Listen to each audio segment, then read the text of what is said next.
Allez, Alexis, on va peut-être reprendre le fil du développement avec notre ami Kant. Donc, Kant, tu le critiquais, puis tu t'es passé également sur un deuxième personnage que tu avais critiqué. Hume. Voilà, exactement.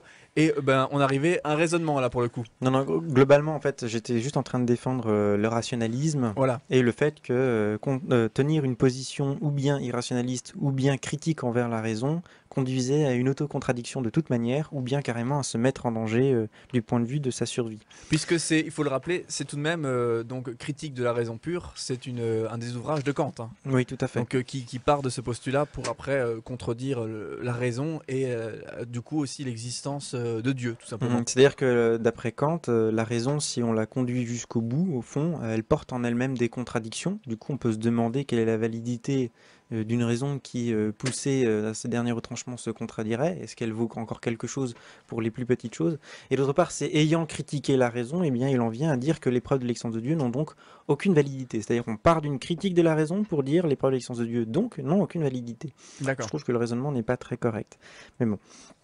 Alors j'en viens donc à cet argument qui est la preuve à contingentia mundi, la preuve de Leibniz, qui consiste à dire que l'univers est contingent et que par conséquent il faut une explication qui puisse rendre complètement raison de son existence, et cette chose-là qui est nécessaire, on doit en déduire donc ses attributs, et on en arrive dans ce cas à l'idée de Dieu. Alors juste, la nécessité, je la rappelle, elle consiste en quoi? Parce que ce que je voudrais faire, c'est étudier le concept de nécessité pour comprendre en quoi il conduit Leibniz à l'idée de Dieu. Alors nécessité, je le rappelle, c'est ce qui ne peut être autrement. D'accord. Alors en partant de cette idée-là, à quoi ça nous conduit? Et dans ce cas, on verra que ça nous conduit tout simplement bien à l'idée de Dieu. Alors tout d'abord, une nécessité est nécessairement simple. Pourquoi? Parce que, alors c'est quoi la simplicité par contre, je le précise peut-être. Le simple, c'est ce qui est sans partie. Le complexe, c'est ce qui est composé de parties. C'est beaucoup plus limpide. C'est beaucoup plus limpide? C'est plus clair? Voilà. Or, le problème, c'est qu'un ensemble est forcément dépendant de chacune de ses parties. Oui. Donc, par conséquent, il pourrait être autrement en fonction de sa composition, et de toute manière, il est conditionné, il est contributaire de chacune de ses parties.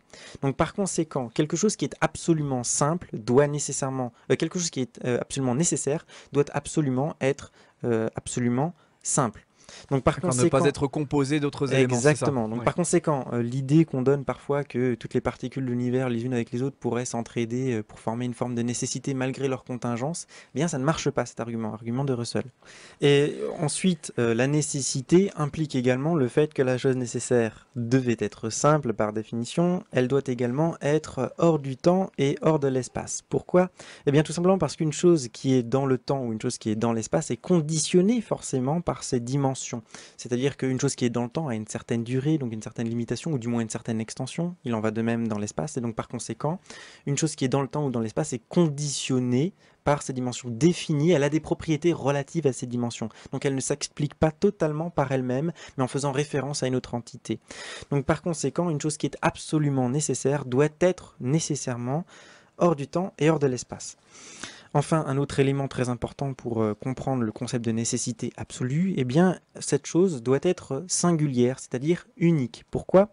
Eh bien, tout simplement en vertu du principe d'identité des indiscernables formulé par Leibniz, d'après lequel de deux descriptions exhaustives, si l'une et l'autre sont tout à fait identiques, en fait, il s'agit d'une seule et même chose. En d'autres termes, ça veut dire que si les qualités sont exactement les mêmes, en fait, c'est la même chose. Or, pour qu'il y ait donc du coup deux choses différentes, il faudrait que les qualités soient différentes. Or, pour expliquer en quoi il y aurait une différence entre deux choses qui sont absolument nécessaires, ça impliquerait nécessairement de la contingence, parce que ça voudrait dire que ce serait hors du concept lui-même. Donc par conséquent, il ne peut y avoir qu'une seule chose qui soit absolument nécessaire. D'accord. Puisque on est encore dans cette fameuse distinction entre la contingence et enfin quelque chose qui est contingent et quelque chose qui est nécessaire, rappelons-le peut-être, parce qu'on en a parlé il y a un petit moment déjà. Donc quelque chose de contingent, et Thibaut avait une définition parfaite, hein. Quelque chose de contingent, Thibaut, peut-être que tu peux nous le rappeler là pour le coup.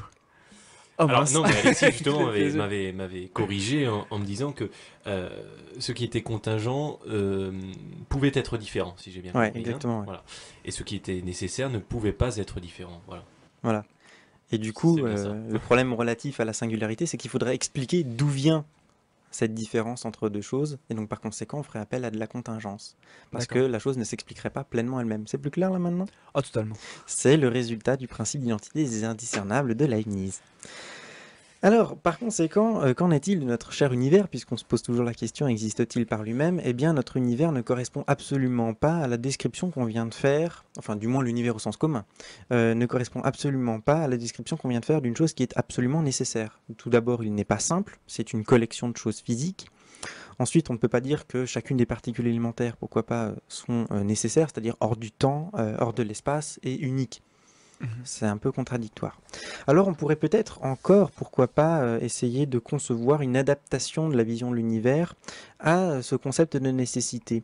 On pourrait s'imaginer qu'effectivement, il y aurait quelque chose qui serait unique, qui serait simple, qui serait hors du temps et hors de l'espace, qui contiendrait en fait finalement cet univers lui-même, un peu comme si c'était une forme de pensée ou une forme de... mais pensée inconsciente ou une forme d'information. Je pense par exemple, pour simplifier les choses, c'est l'hypothèse Matrix ou c'est l'hypothèse les Sims. Non mais c'est une bonne image, c'est une bonne image parce que ça permet de comprendre comment une chose pourrait être hors de l'espace, hors du temps, unique et simple, tout en contenant en elle-même de la complexité, l'idée qu'il y aurait de l'espace, parce que l'espace il est virtuel, il est faux, hein, dans les Sims ou dans Matrix, pourquoi pas, bien que Matrix la situation soit un peu plus complexe. Mais bon, en bref, on pourrait supposer une volonté comme ça qui serait sans conscience, et c'est finalement l'hypothèse que propose Schopenhauer.